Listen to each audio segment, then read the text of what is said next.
Assalamualaikum warahmatullahi wabarakatuh. Saya Najwa Salsabila dari kelas C624 dengan NIM 10124160 akan menjelaskan tentang penerapan fungsi manajemen dalam organisasi kepengurusan pondok.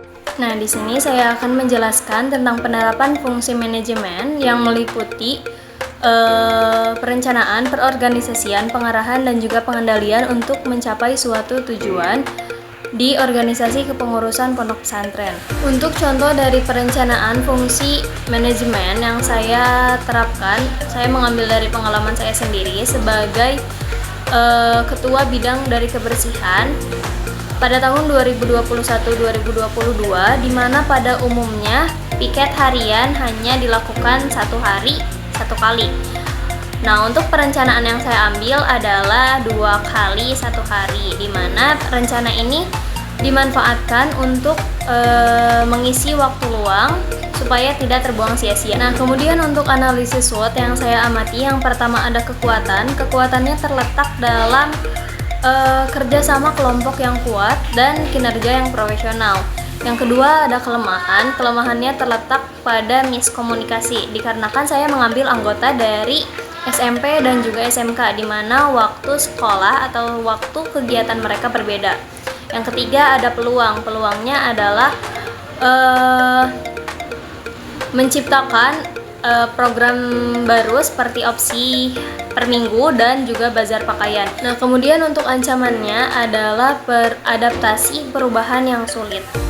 Kemudian untuk struktur yang saya ambil adalah dari struktur fungsional, di mana struktur ini digunakan karena setiap bidang dibagi sesuai dengan keahliannya masing-masing. Nah, kemudian untuk teori kepemimpinan, di sini saya mengambil teori kepemimpinan partisipatif atau democratic leadership, di mana kepemimpinan ini melibatkan seluruh anggota atau semua tim di dalam mengambil suatu keputusan. Kekuatan dari kepemimpinan jenis ini adalah meningkatkan motivasi dan juga kreativitas dari setiap anggota. Kemudian untuk kelemahannya adalah pengambilan keputusan yang cukup lama atau lambat. Nah, kemudian untuk pengendalian operasional, pengendalian ini digunakan untuk memastikan kinerja yang berjalan sesuai dengan rencana. Saya selalu mengambil pengendalian di dalam proses, contohnya seperti turun ke lapangan pada saat piket, dan juga ini bertujuan untuk mengedukasi sehingga para anggota piket dapat menjalankannya dengan baik dan juga benar. Nah, setelah kita memahami tentang perencanaan, pengendalian, teori kepemimpinan, dan juga struktur yang digunakan, kita akan menemui faktor eksternal atau faktor dari luar. Kemudian untuk faktor lingkungan eksternal atau pengaruh lingkungan eksternal yang saya alami adalah pengaruh dari segi ekonomi. Dikarenakan organisasi ini berada di pondok pesantren, maka perubahan ekonomi inilah yang sangat berpengaruh di dalam organisasi. Contohnya seperti pada saat akan adanya iuran tambahan untuk memberi perlengkapan, dikarenakan uang jajan yang sudah terjadwal dan terbatas. Nah, yang terakhir adalah pengelolaan sumber daya manusia.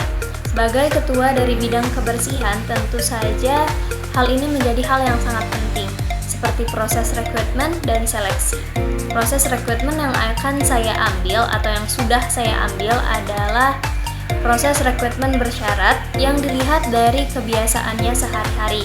Kemudian untuk seleksi yang akan dilaksanakan atau dilakukan atau diterapkan adalah dilihat dari bagaimana seseorang itu ikut berpartisipasi, kemudian juga dilihat dari keaktifan dan dilihat dari kesehatan, karena pada umumnya kebersihan itu mencerminkan kesehatannya atau sebaliknya, seperti itu. Sekian dari saya, terima kasih. Wassalamualaikum warahmatullahi wabarakatuh.